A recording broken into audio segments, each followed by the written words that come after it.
to A Well-Designed Business. My name is LuAnn, and I'm so glad you found this podcast. Together with my husband Vince and our partner Bill, we have grown our company WindowWorks from the ground up. So I know and I understand the challenges you face in running your interior design business. I also know that your talent alone isn't enough to ensure your success. So on this podcast, we talk about strategies and practical steps to help you grow your business. But make no mistake about it, we have our share of fun here too, mixed in with those aha moments that I love so much. This isn't fluff. Nobody has time for that. Whether you are a new interior designer or a seasoned designer, I am here to help you create and to manage the kind of interior design firm that you dream of. It's straight talk and it's action. Are you ready? Let's get started. Hi, welcome to A Well-Designed Business. There's all different phases of business, right? There's the I want to launch my interior design business. There's I've launched it and I'm knee deep in iterating and being shocked at all of the responsibility. And then there's I'm running it many years and maybe I am still iterating, but I have a little bit more confidence and I'm making changes and it's challenging, but I've got this, right? But here's the thing. My guest today, Cory Simon of 290 Eliot Interiors, is running her interior design business as a side hustle by choice. This is literally where she wants to be. She has a career as a full-time career in corporate and wants it, likes it, enjoys it, doesn't want to leave it. She also is a mom and juggling the whole running the happy family life. And obviously likes that and can't leave it, right? And if you are wondering, she's also juggling a healthy pipeline of interior design clients at the same time. So if you're doing the mental math and thinking, I'm sorry, does she have more than 24 hours a day? Then yeah, you're like me. I was like, but how? Okay. And so what we learned today from Cory is that it comes down to efficiency.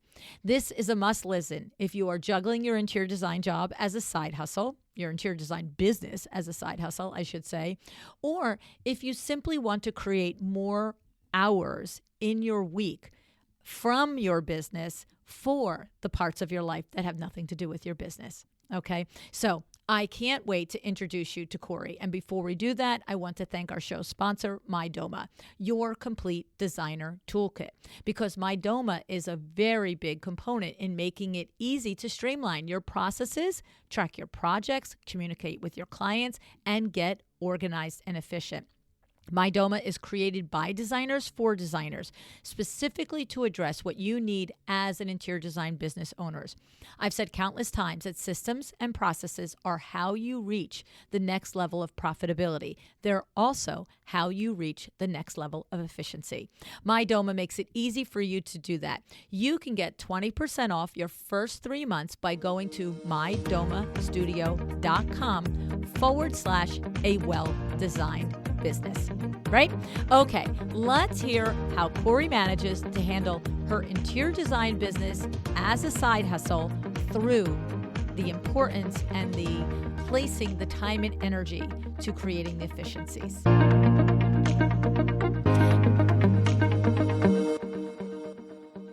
Hey, Cory, thanks so much for joining me on A Well-Designed Business today. Hi, LuAnn. I am so happy to be here. So, Cory, I'm looking forward to this conversation. I say that a lot. I know I sound like a broken record, but it's a good darn thing. I look forward to all these conversations because I don't know how almost 1,000 interviews at this point, I would still do it. But there are certain conversations. So you have a job full-time. You have a full-time job and you do your interior design as a side hustle. You have a husband. You have a 10-year-old boy. I mean, we're just packing up the busy life here.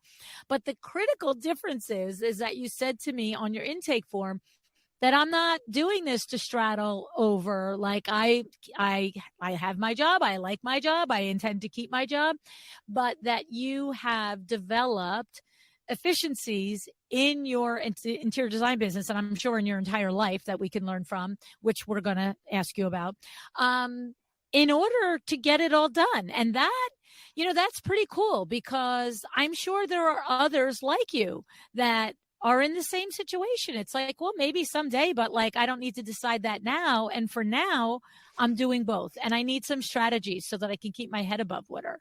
So it's interesting, right? Yes. So thank you for having me. I reached out, it was in the beginning of the year because I was even looking for help in how to maximize some of my time and some of the systems that I do. And I had shared my story with you. But yeah, I have a full-time job. I run a retail store. I've worked in retail for my entire career. I love it because I love working with people and the idea that every day is different and the complexity of what I do. But I also love design, and I love to create and transform spaces.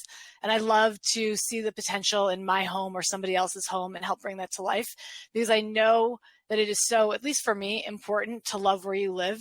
And your home has to be the place where you can escape and just be able to live the way you want to live in your own four walls. And so when your home or my home is in disarray, like I don't function very well. And so when I see that there's an opportunity for people to really enjoy their spaces or live in the home the way they want to live, I love to be a part of that process. So I guess some of the obvious first questions for me is that the job that you have, you operate and manage the retail location. So this is not like, hey, I'm a phone it in job. You have probably a number of employees under you.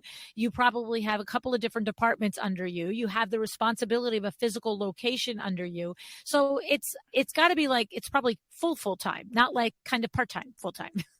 Yeah, it is full-time. I've been with the same company for 14 years at this point, and I know how to do my job. And instead of looking to advance or grow into other positions where I work, I've been able to really put my heart and soul into my job, but also already have a foundation of I know how to get things done, and I know how to go through the different cycles of business. I know how to go through the different challenges that we can expect to come into. I know I have a great team. I have a wonderful team that will can operate and help support the work that we all need to do. And so I can do it, and I can be present and put my heart into it, but I'm not learning anything in terms of a different job at this point, right? So while every day is very different and what I do is very fast paced, I still know how to manage that. So I can then put my energy of where I need to learn new things or learn a new software program or try something new to my design business. Okay. Yeah.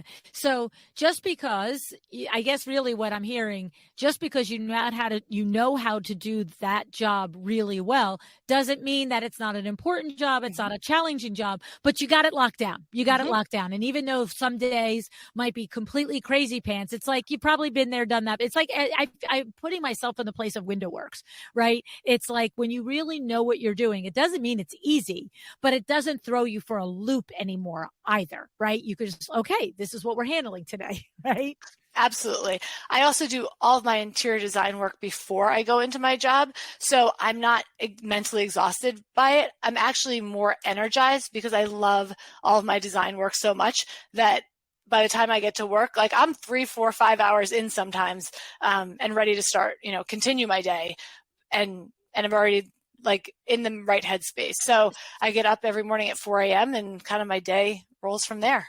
Well, that's what I was going to ask you. Knowing that you have this responsibility to the full time, when does design happen? So design happens at 4 a.m. You get up at 4 a.m.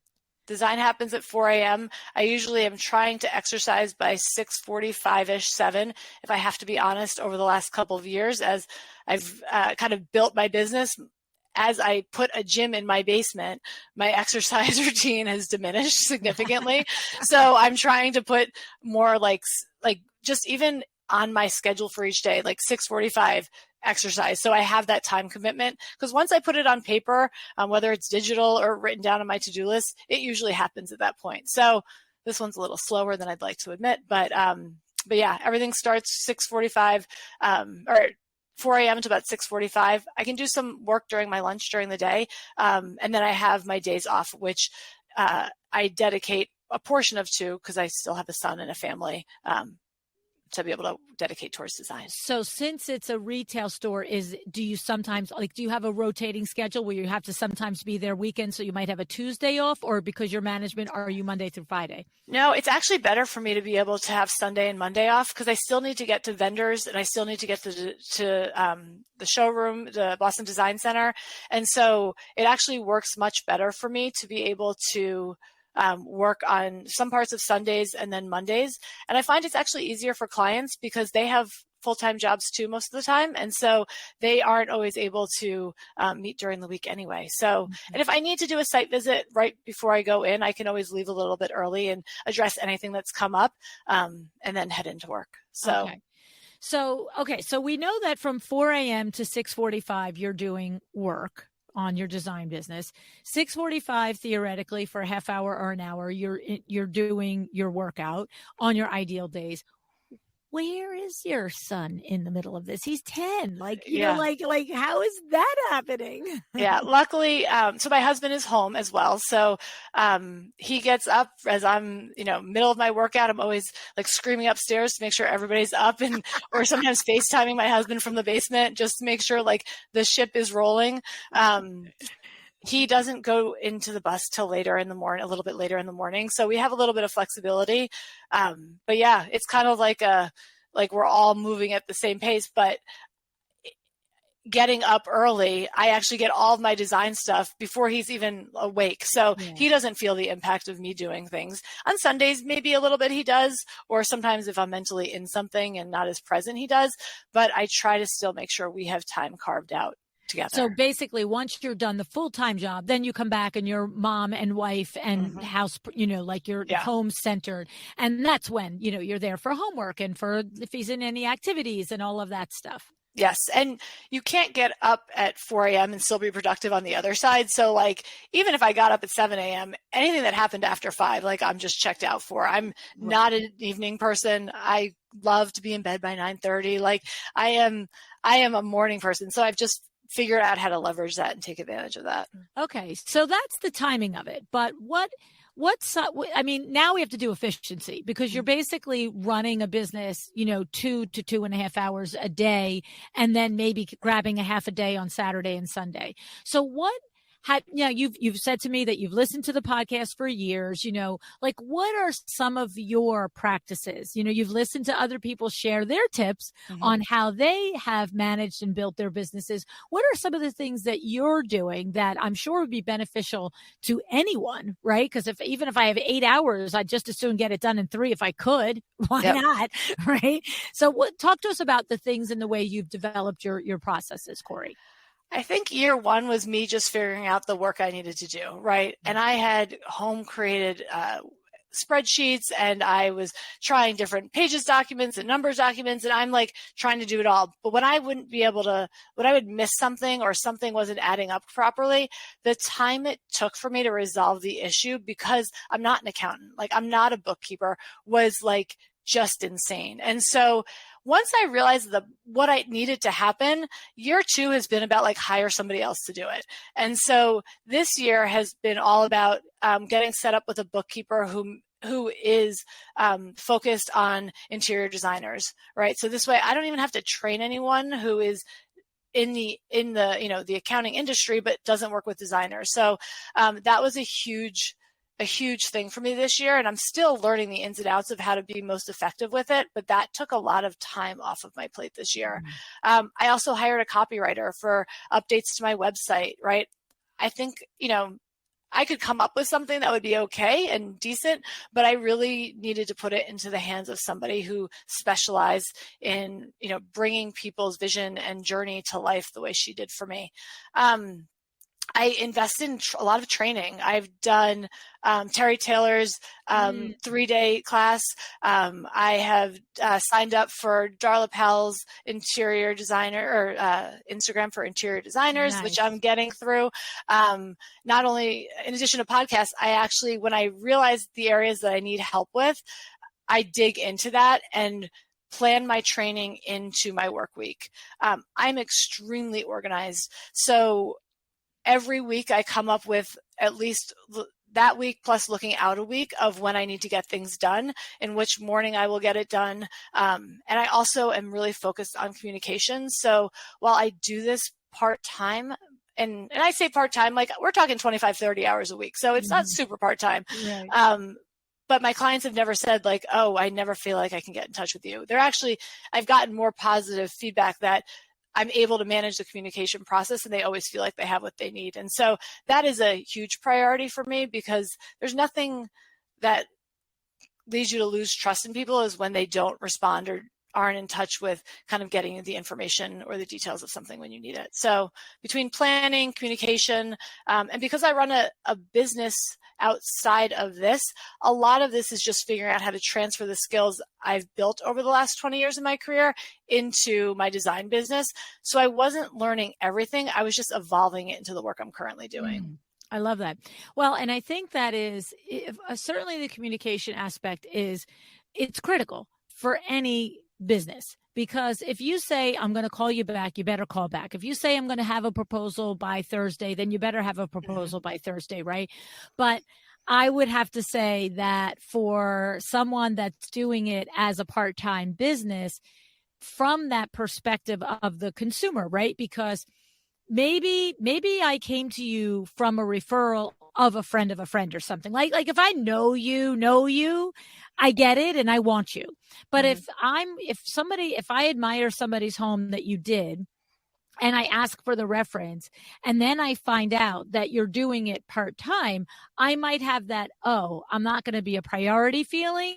And if I cross over and take the shot because you've impressed me so much, your work impresses me, the friend that I was, recommended really is, highly, but as soon as that communication drops off, then I'm going to land, I can say, oh, well, see, this is what happens. Because now you could be the designer that has bad communication with 50 hours a week at her disposal or his disposal. But I feel like it's a critical place where you probably could be called out for quicker, right? Mm-hmm. Yeah, absolutely. And I think to your point, you hear that this is something that I do in addition to my full-time job. And you then, as soon as something comes up, that becomes the reason it wasn't successful. Exactly. Yep. And that's like that. And what's going to happen with that is it's going to distract from the problem solving of it. Because if I, as your consumer, am invested in the belief that this problem happened, whether I didn't hear from you or a chair was delivered wrong, and if I'm going to start telling myself the story, it's because you're distracted by your full-time job, it's going to be very hard to get me off of that. So I would think that this is a point of contention that a side hustler needs to address and it's almost like you have to be better in this area, right? Would you agree? Yeah, absolutely. And part of because I start my day so early, I'm actually the first emails they get. So I actually sit in the top of their inbox a lot of times. And so it provides a little bit of an advantage because I'm not just responding to them when they need something, but my communication is there when they're, checking in, and I'm present right away. And so that actually could help me out. But it is really important, because when you're spending the amount of money that people are spending, you want to know that the person who you're working with is going to help support you through the entire process, and communication is so important. Yeah. And I think that I'm not even necessarily committed to the idea that in order to be successful as a side hustle design business, that you have to be like you, Cory, and get up at 4:00 every morning and do it. I could say I'm doing this. Maybe I don't have a family, or I don't have small children. And maybe, my partner works weekends as a realtor, or, as a shift worker, firefighter, or something like that. The point is, my life could work that I do this 20 hours on 10 days on Saturday and 10 days on Sunday, right? That could be the thing. But it's saying to my consumer, you'll hear from me on Saturdays. You'll hear from me on Sundays. Like on Tuesday, you're not going to hear from me unless, the world is falling and the pipe is broken or something crazy, cancel has happened. So I don't think it's that the communication has to be every day. It just, I think, has to be established what it is and stuck to. And I think all of us could take that advice, but I think the onus is a little higher for you as a side hustler, right? Yeah. And I've continued to evolve how I set that up as I'm onboarding clients and as we are thinking about working together. And so I make sure that they know that I'm available. And there are certain points during the day that I do check my email for, my design customers and my design clients. And if something's going wrong, I can make some time and I can speak to the contractor. But it also means that I need to have everything else ready and discussed for my trades and the contractor and partners that I've made, so that I'm not really worried that they're installing the tile the wrong way, because we were on site and we were discussing it, and they have the construction documents which shows exactly what needs to happen, and they knew about it even before that day of what was going to be involved. And so I do a lot of initial upfront communication, share a lot of documents with a lot of design details, and make sure they have everything that they need on site, and we've gotten to review it together before they go and do something that would need me to get so involved right away, and that I wouldn't be able to get to if I had to. Yeah, this is the difference between being proactive and having things, like you said a few moments ago, you said it's planning and communication. So the communication piece, but the planning piece is as critical. And the difference between being proactive and fighting fires, right? Mm-hmm. Like, we can all be available 24/7 and fight a fire, but we also can all, intentionally plan and create the documents and the specifications so that it's ready. I mean, that's like the core of Jenny's class at Lu University, Design for Construction. You mentioned that to me off air, that you wanted to take that course this January in 2024. We're offering it again. And it's the core of the course. It's like, put the book together while they're breaking ground. You're figuring out the direction of that herringbone tile, 6 months before tile is ever going to be laid, right? And that is the difference. And yes. Then you need to have good team, right? Like, so how the different contractors and painters and window treatment specialists and tilers that you work with, they also have to understand that if they have questions, there's a time and place to get them, that you're not on beck and call all day long for this too, right? Yes. And that might be the harder of the conversations. I have a contractor that I've used personally, and I never, because I can't be there at a moment's notice, my clients will always hire and select the contractor, and I will work with them. But I do have trades or contractors that I recommend. And the one I work with the most, we have regular conversations about he needs to let me know when he's going to be doing something, especially if it's a change from how we had set it up, because I don't want him to not have the tools he needs or the support documents he needs, because I want him to be successful, and I don't want in my client's eyes to think that he's not prepared either. And so we are always going back and forth and talking beginning of the week, midweek, and the end of the week around, like, if we have projects going on, when are we meeting? What are we going through? What does he need? Because we have been in those situations where he wants something as I'm driving to work, and like, I can't get that without sacrificing something. And so, but we've managed to figure out, and that's how I set it up with any contractor I work with. We get together, we talk about the best way that works for them and that works for me, and try to establish some of that in the beginning so the client never feels the hiccup of it all. Right. I mean, the thing is, a lot of times with the other trades that we're working with, it's relying on their system and process. And if they don't have good ones, then we're all kind of in the, can on that, right? Yes. Yeah. Yes. If only things got written down when you said them at the job site. That's my pet peeve. We're all here on this walkthrough, and only one of us has a pen and paper. Like, what exactly is this? What's wrong with this picture? Yep.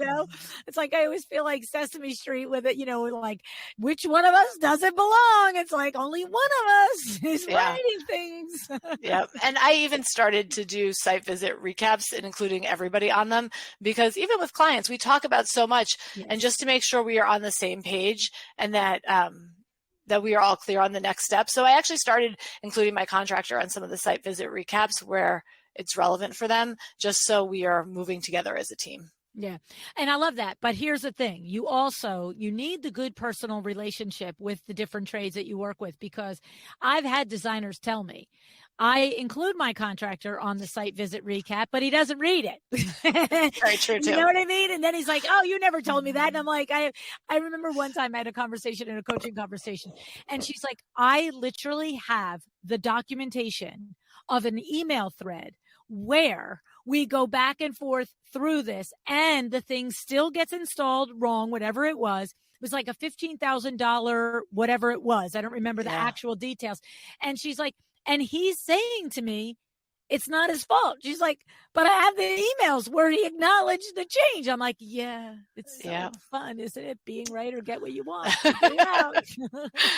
Yeah. And these aren't inexpensive mistakes. So it's like, you just get that pit in your stomach when you're, and I think being self-reflective. So sometimes it may not be your fault, but maybe there's something you could do to work with that contractor better, or maybe there's something that is a better way for them to communicate. And so while I always like to have my I's dotted and my T's crossed, I still analyze everything that happens to make sure that next time I'm at least thinking about how we could do it differently, to not run into this. Does it always work? No, but at least we're continuing to try to make progress. Right. That's my thing too. Wind it back to the one thing that I could have done differently. Mm-hmm. And the thing is, I've had these conversations one-on-one, personal conversations with designers and window treatment professionals. And it's sort of like, well, why do I have to wind it all the way back to that point? If that contractor had made changes when he responded, or she responded on the email, made changes to their documents, like, you know what I'm saying? Mm-hmm. And I get it, but that becomes that, do I want to be right or get what I want conversation. Yeah. I mean, it's that whole thing that I'm always saying, you got to wind it back to where you could have done something differently.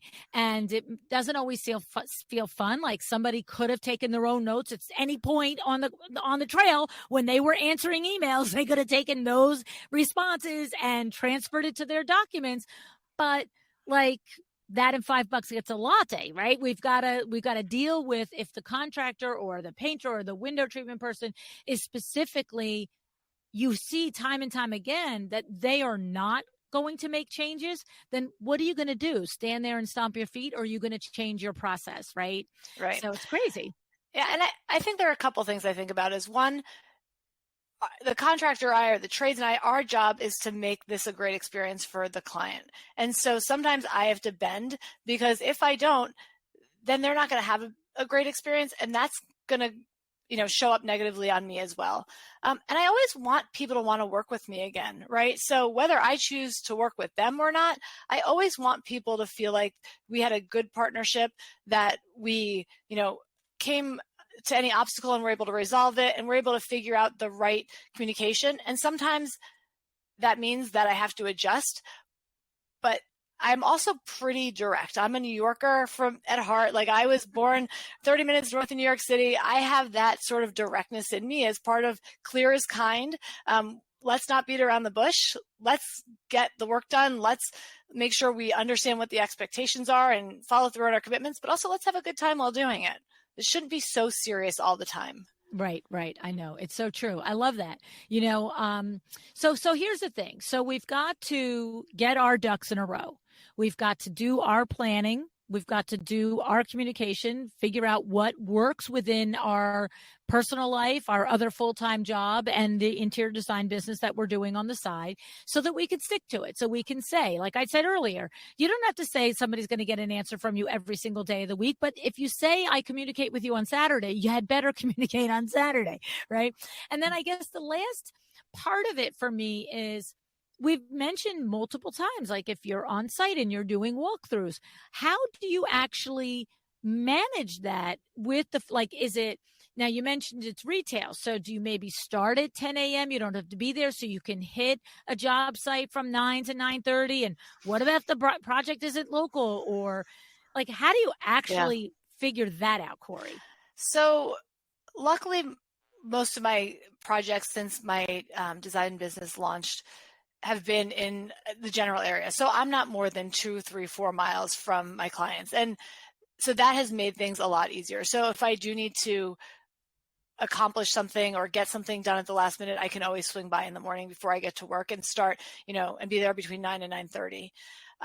The other thing is every time I do something with a client or we have a meeting, I've already started planning what needs to get done and then preparing for the next visit. So I have to-do lists for every part of the process. So before I go on site, I've already created the list of things I have to have ready. I've already pulled everything together. I've already come up with the questions and to make sure I need to get answered. I've already made sure I have the information that was requested for me. So I can be extremely efficient in a short period of time.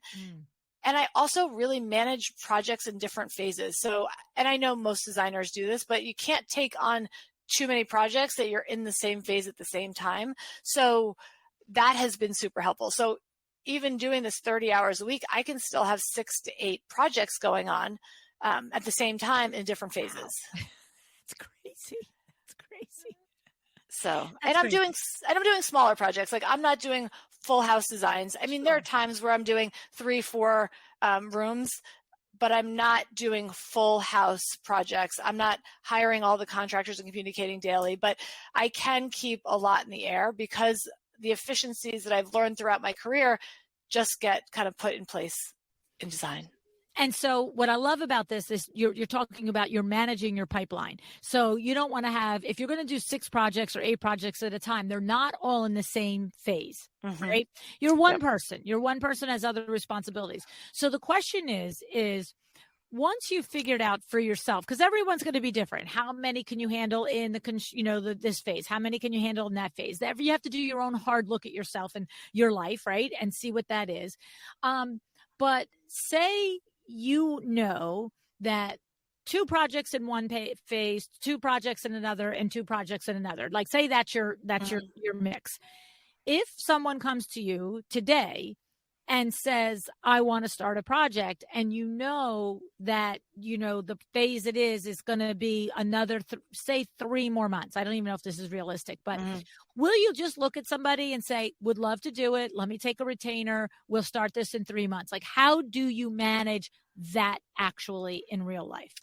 I think it's very similar to how other people manage it. They look at their workload and figure out when those projects can fit in and just communicate that to the client. I think when you go back to that communication piece, if you're not completely upfront and straightforward about when you can actually get to the work with the client, you're never going to have a great relationship with them. So it's really just understanding where I am. And from the very first conversation, letting them know if this is something that we could start right away, or if this is something that could be started in 3 months, and if that meets their timeline.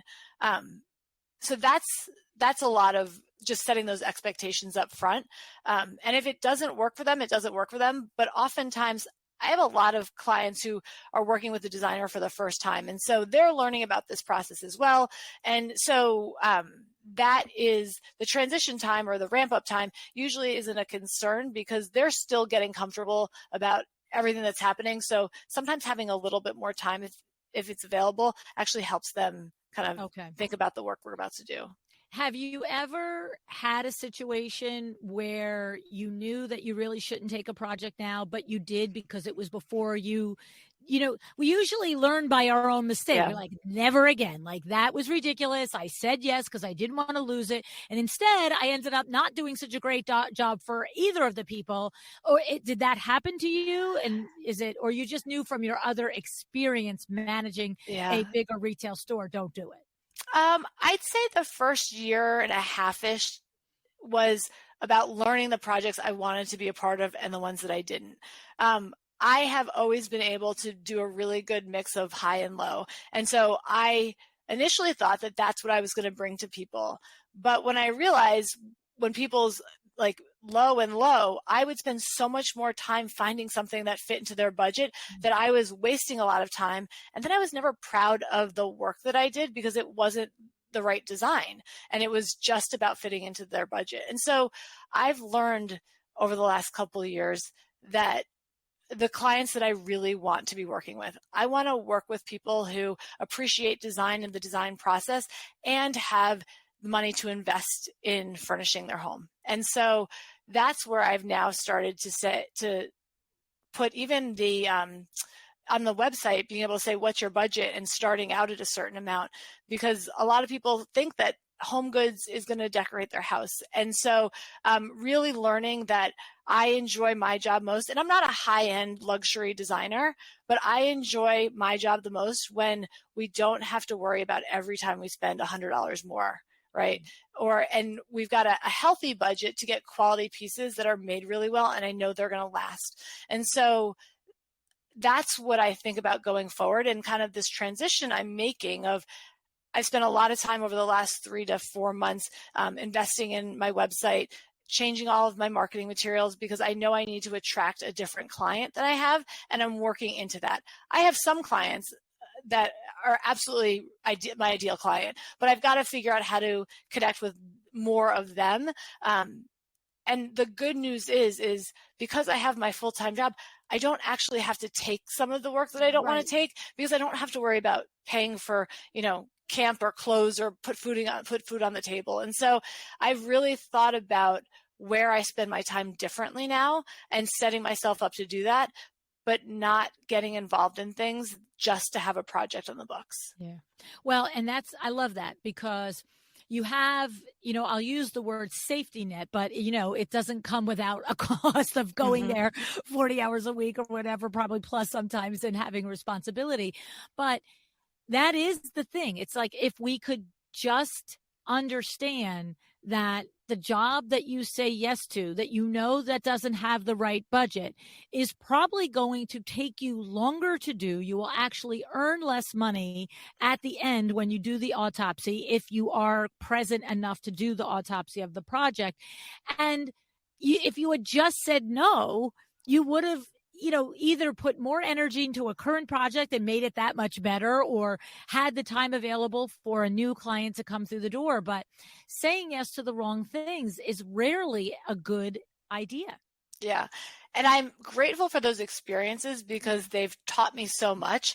But it's like that checkbox. Every time I mess up or do something I shouldn't have done, it's like this mental note of, okay, let's not do this again. And I learn a lot from them, which I feel I'm definitely grateful for. But I definitely have also, it helped me really decide the work I want to do and where I want to spend my time. And so that I'm super grateful for, because I think if you can learn those lessons in a shorter period of time and just get them, at least a lot of them over with, you just set yourself up to enjoying what you do so much more. Yeah, I think it's the combination of going through it and taking stock and learning from your own mistake, but also taking to heart, like all of the people that have come on the podcast and said, this is the truth of it. This is the way to do it. Like, do you have to experience it yourself in order? I mean, definitely if you do, then do, but learn from it once or twice. Don't do it 20 times for 10 years and then wonder why it's not working. But I feel like it's one of the things that I'm just going to say, like, I just have to say it here. It's one of the reasons why I love LuAnn Live, because you can hear it on the podcast over and over again. But when you sit side by side with somebody and they explain the hard-learned lesson, somehow it just gets in your core a little bit deeper, and you come away with that understanding. And there are always going to be the things we have to experience ourselves.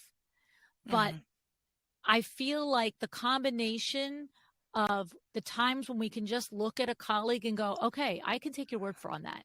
Like, I looked at you, I looked in your eyes, I know you're not bullcrapping me. But then the other part, so that's the combination. But then the other part is, I've experienced this, and now I'm talking with somebody who's telling me how to get through it.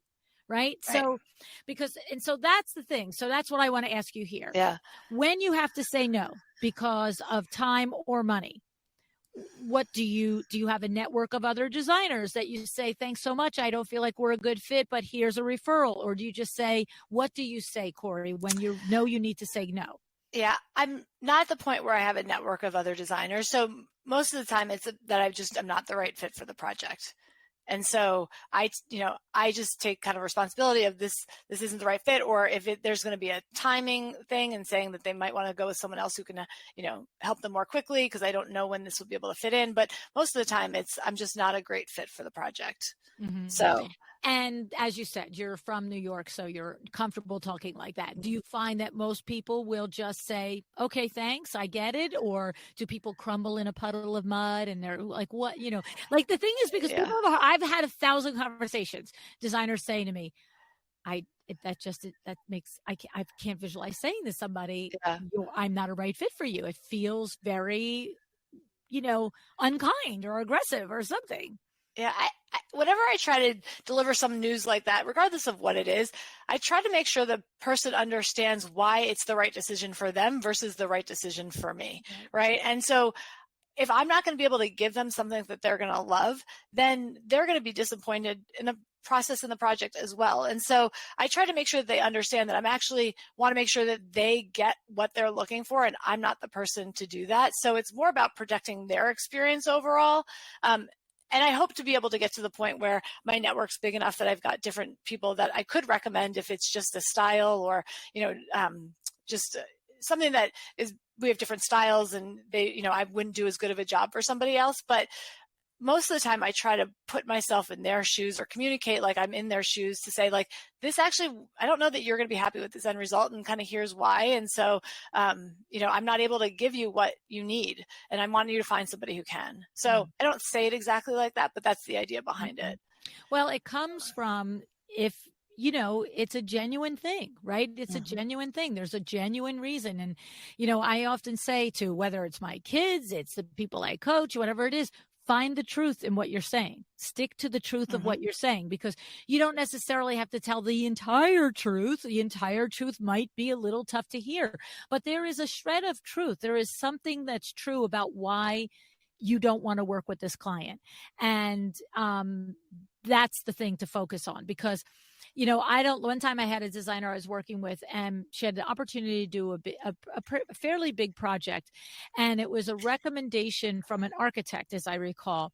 And the project was going to be, if I recall properly, so if you're listening and you hear yourself, I won't say your name, but I think, as I recall properly, it would have been one of the first like big whole house project. So would have been, she could have done it. She could have done it, but it would have been a challenge. You know what I mean? Like, the first time you stretch your wings in anything, I don't care. You used to write blog posts and now you want to write a chapter. It's a thing, right?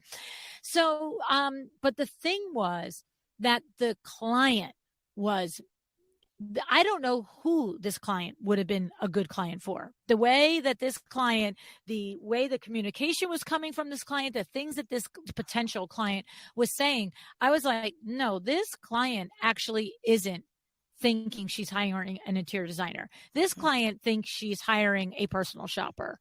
And the fact that was that the client had a big project and a big budget and was demonstrated that they had the money to invest, that was clouding the vision of the designer I was working with. Obviously and understandably, she's seeing first big real like whole house. This is going to be great for a portfolio. This somebody finally has a budget to spend some money, blah, blah, blah. And I'm like, you are missing. Look at all of this. This is what she's telling you. She's saying she wants to, have your trade discounts, and, she's not worried about the 3 meetings you want to have because you're just going to send her the things and she'll pick which one. Like, I was just like, no. She's not hiring a designer. But the thing was, the lesson of all of this was that we didn't want to lose the recommendation from the architect. Right. And so we didn't want to say something that wasn't like, you can't give a reason for doing something that they can fix, right? You can't give a reason for doing something that they can fix, because if the reason is, oh, I know you want to start your project right away, but I can't start it for 6 weeks. Well, then they might look at you and say, well, 6 weeks is fine. Well, I said that I wanted to start right away. Now what? Right. And so I remember we had a lot of good conversation about that intersection of the truth and getting out of it gracefully, getting out of it without having lost the respect of the architect who might then refer her again in the future. But, it takes a minute sometimes to figure out that, chess game, right? That's true. Yeah. And, you mentioned before this idea that, we listen to podcasts and then why are we still doing those things? I think we hear podcasts and we only are really able to listen to them when we get into that situation, right? So I hear all these things. I'm like, oh, that's great. That's great. But just like you referenced, like you're able to explain away why this actually is a good fit. And then all of a sudden you hear that podcast loud and clear, right? Yes. And that I think is the combination that at least gets you to react or not do things again, right? You learn that lesson because not only did you experience it once, you've had all of the other context and conversation and what you've heard through podcasts and different people's experiences. You're like, oh, this is real. This is actually what it looks like when it shows up. No more, right? Because otherwise you might just be like, oh, maybe it was just something that happened, and you keep trying and you keep trying. You take your podcast education from those from others and you combine it from like your one time, and you can know where to stop pretty quickly. Yeah, no, it's true. It's true. And that's why we can have the same quote unquote topic discussed over and over, because your unique perspective on it is going to unlock something different. And also it's funny, like Sarah Brennan will tell me that, I remember her telling me one time, this was, oh my goodness, 2 years ago, that she had listened to the first time Sandra Funk was on the podcast was episode 3. I think Sandra was on 2 or 3. I always mistake it. Might have been 2. Episode 2 of the whole podcast, her first time on. And I think like 2 or 3 years ago, she mentioned to me that at that point, being in business, say 3 years at that point, she had listened to that episode with Sandra like 5 or 6 times. And the thing about it was, which was the aha for her, was how each time as she had gone through another level of experience in her business, another 6 months down the road, she was hearing things in Sandra's advice that the first times went completely over her head because she hadn't experienced it yet. It was just interesting information. But the more experienced she became as a business owner, the more she was learning from the same single conversation, right? Yep.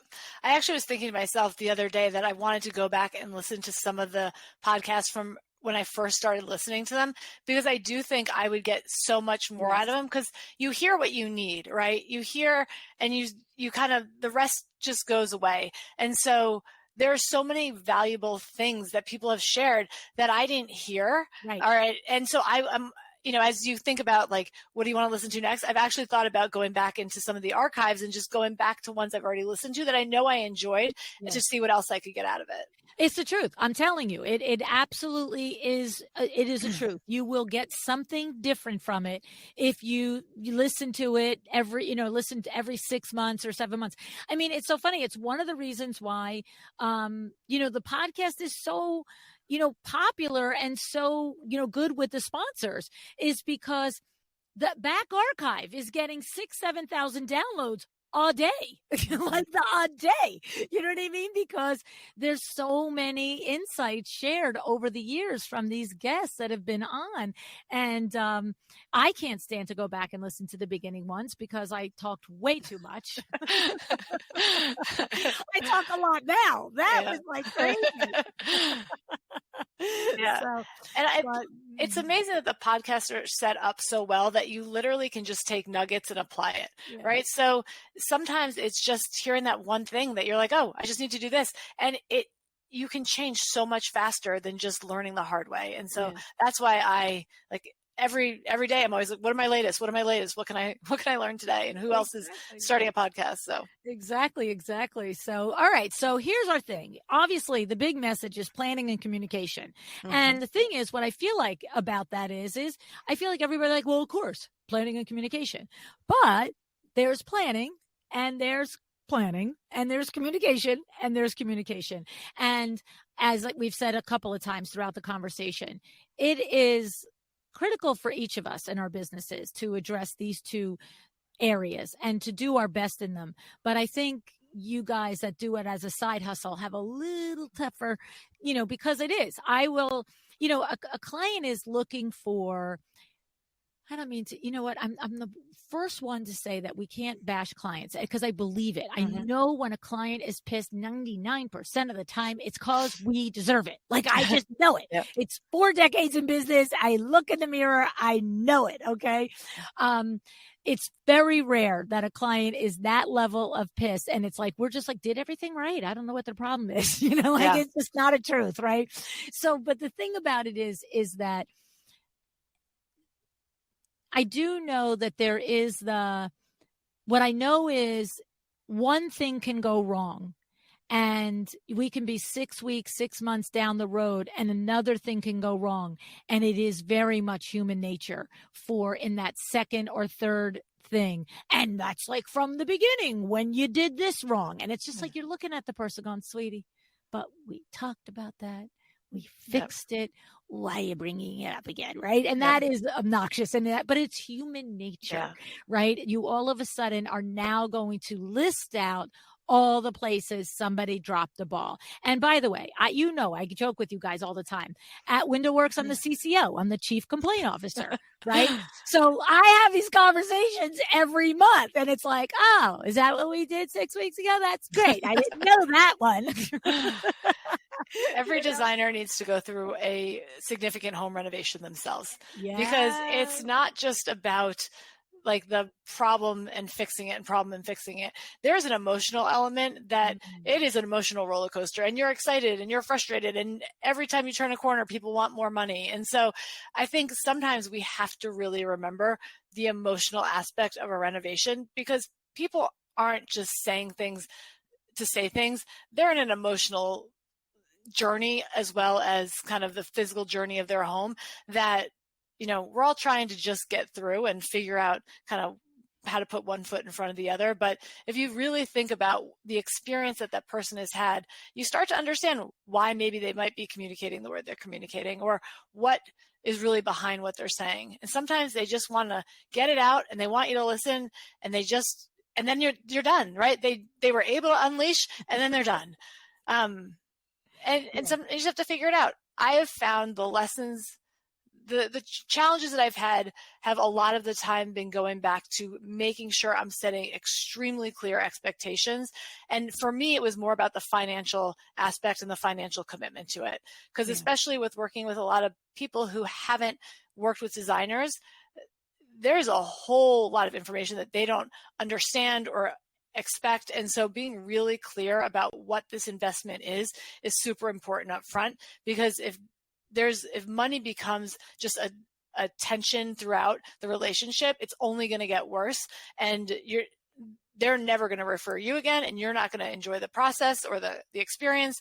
And so getting really clear on what things cost has been sort of the lesson in a lot of the work that I've been doing in the last couple months to make sure all of my marketing materials say that that I'm sharing investment guides of good, better, best levels and what that will look like, that we're talking about receivers up front so no one's surprised.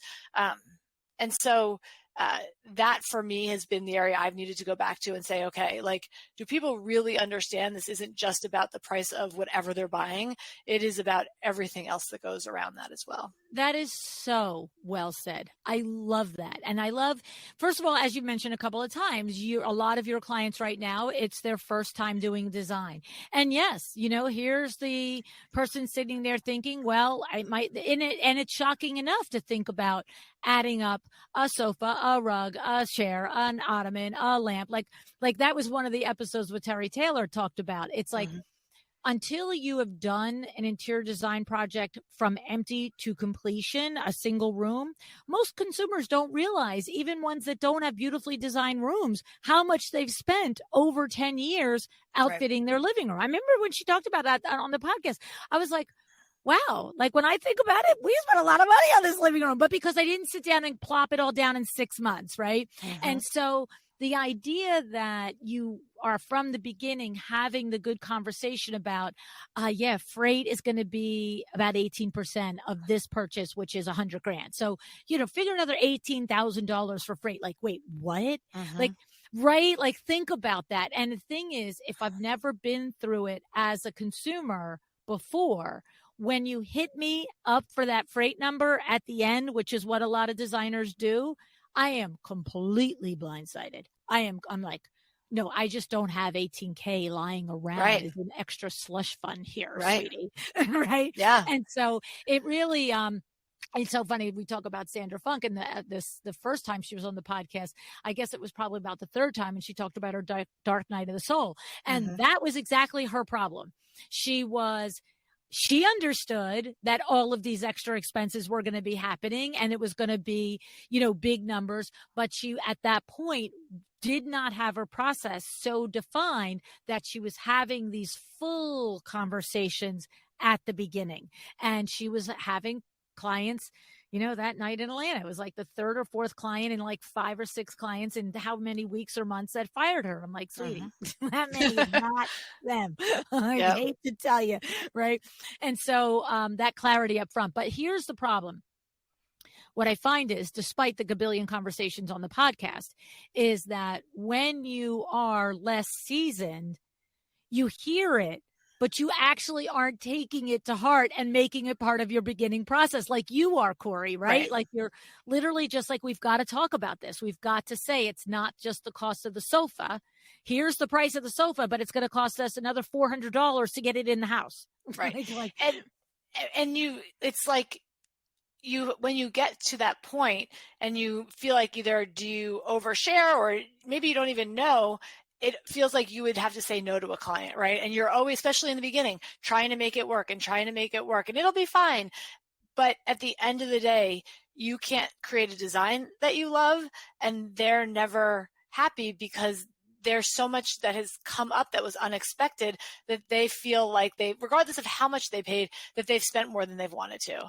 And so, that's what this last year has been really saying, like, okay, this is where I don't want to spend my time with the clients who it is such a restricted budget that it is hard to create a design that I'm proud of and I know that they're going to love and will last.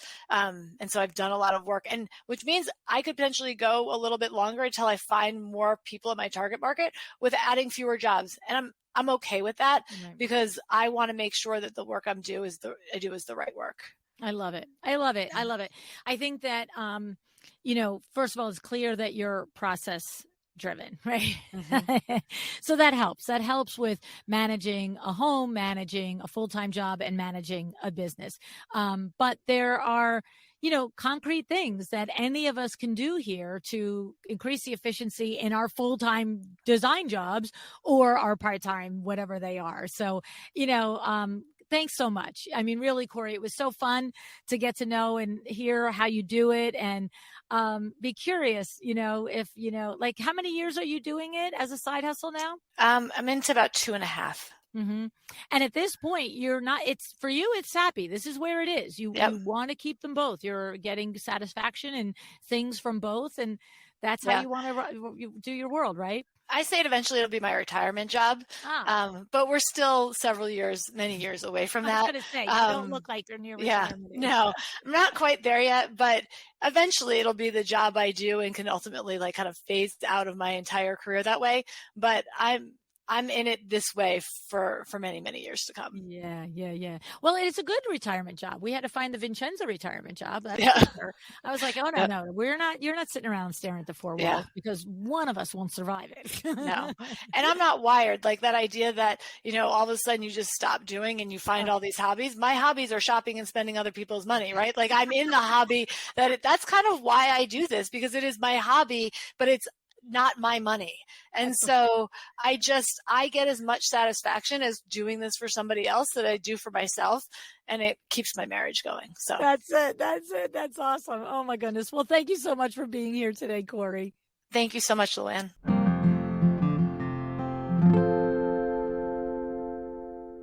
Okay, so I was a little blown away. I wonder if you were when she explained that she's handling 6 to 8 projects at a time while doing the full-time job and doing the mom thing. That's crazy, right? That's really nuts. However, as she was talking, it became clear how she's able to accomplish this, okay? And the thing is, regardless if you're doing this as a side hustle, her advice applies if you have a full-time interior design business and no side hustle, but you just want more time in your life. You don't want to be doing this 8, 10, 12, 15 hours a day. It also applies if you want to scale up your business, because at the end of the day, becoming more efficient, more productive, and more organized is the key to all three of these business models: side hustle, interior design business with a lot of white space for life and fun and laughter, and interior design business that also has space for life and fun and laughter, but that you want to scale up. Okay, this is the core of how to do it. Now, the other thing that we talked about was how there's this little stigma about having a side hustle. Could be a perception in some potential clients' minds that maybe you're not as serious, and maybe you're, not going to have the time to really see through the details of all of the project. And the thing about it is what Cory does is she gets ahead of that. Okay. She gets ahead of it with two things: with expert communication at the beginning of the project of exactly what her clients can expect from her and how it's going to roll, and also sticking to her things consistently. So for Cory, she gets up at 4 o'clock in the morning and she manages her business. And it's just like anything. If you have 8 hours to do something, it takes you 8 hours. But she has 2 hours to do it. So guess what? She gets it done in 2. I mean, I'm including myself in this same thing. We all have experienced this. I have 2 hours to get this done. It's a non-negotiable. Somehow it happens. I have 8 hours to get it done. Somehow it takes all 8 hours. It's insane, and it's infuriating, and it's really frustrating, isn't it? So it's an incredible amount of positive talk. You can do this. You can. And what she does is, because she's constricted with the other responsibilities of motherhood and corporate business, she just, non-negotiable. She's got 2 hours every morning. She gets it up and gets it done.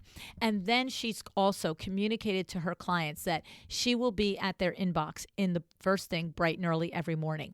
And by doing those things consistently, number one, not only does she actually get the work done, because she's going to do it for 2 hours, she might have to stop it. She knows 2 hours is going to come again. But when she actually does show up consistently in the inbox first thing in the morning, she's teaching her clients that she's a person of her word, that she told them that she's got these other things going on, but this is how she manages her projects. And when they see it every single week as evidence and proof, then they can ease up on the fear and lean into the trust. Okay. So I love that. So the thing is, you don't have to do it at 4 a.m. like Cory does, but the thing is establishing the time, communicating the time, and consistently doing it at that time. Love, love, love that. Okay. It reminds me, this communication and this consistently and this establishing it reminds me what Tracy Connell said in episode 909, clear is kind. Okay. The best thing you can do for someone, whether it's a client or someone you are sending away, you're not going to work with them, or a vendor that you're working with, or anyone in your life actually, is to be upfront and clear from the get-go, because it's the miscommunication that gets us into trouble. So yeah, I'm not available on beck and call, but this is when I am available, and I consistently make that happen. All right. So I love that. And there's also something special the way that Cory talks about her clients that I don't want you to overlook. If you've been a listener for a while, you probably know that I always say, when something comes up with a client or a vendor, any sticky situation, even an employee, even if you know they're wrong, you can always wind it back to where you could have done something differently, and you could have changed something that would lead to a different outcome. And Cory essentially said the same thing today in the show, and I love, love, love it. Okay. She also pointed out that she wishes that all of you had to go through, that all of her colleagues could go through a renovation as a client. Okay. And I know that many of you have done this. Many of you started your business by being your first client. Okay. But don't forget the lessons you learned during that process, right? We get wrapped up in the pressure on our side, on the being the one to deliver side, and understanding that we've got 16 people coming at us, painters, tilers, all the things. And we sometimes can forget the client side, that they are hiring you and they're paying a ton of money for you to deliver something special into their lives, and that it is also an emotional process. And so to Cory's point, this is usually and often their first time in this situation.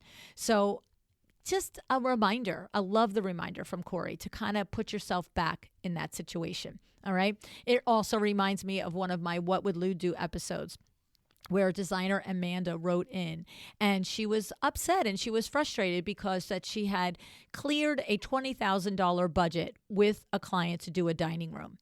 But when she came back with the proposal, yes, the furnishings were $20,000. But when you added in the freight and taxes, the project actually came to $24,000. And the client wasn't happy and wouldn't move on. The client actually, it wasn't like whether they could afford it or not. You've got the impression from the letter that she sent. It was more that they were pissed. Okay. And Amanda asked me, was she wrong, or was a client being unreasonable? And, my answer is $20K is $20K, not $24K. And here's the deal. I get it. You, as the designer, know that these extra fees are par for the course. You know to expect them. But, the consumer budget is budget. The client wasn't saying, hey, I have $20K plus whatever else is needed for any additional fees that you might deal with. The client said $20K. So you're the designer, you're the expert, you're the professional. You're the one that is in the place to say how things will go and to set expectations and to make sure that you're monitoring everything so that the expectations are met. And that's exactly, I think, how Cory is managing to get so much done, because she's very clear on what she will do, what she will not do, when it will happen. Okay? So here's the thing. That situation with Amanda, by the way, I know it's common. I really do. We'll link it in the show notes if you want to hear it. And Sarah Brennan actually had a similar situation the year before that episode came out, and we talked about that in episode 541. So if those things are like kind of giving you a stomach punch, then we'll put those episodes in the show notes so that you can listen to them, okay? All right. So the biggest thing that Cory said also in that whole regarding that is that we have to remember the client doesn't know what they don't know, and it's our job. Our job as a professional to explain it and to remember that it is an emotional journey for them, okay? And that you're the guide on the journey, and that's a good thing. You want to be in the driver's seat, okay? All right. Okay, so I thank you so much, Cory, for being on the show today. I appreciate you. I appreciate your insights. I say high five and take some vitamin C so you can keep that schedule up. And thank you tons for listening today. I appreciate you, and I appreciate that you show up. Decide to be excellent.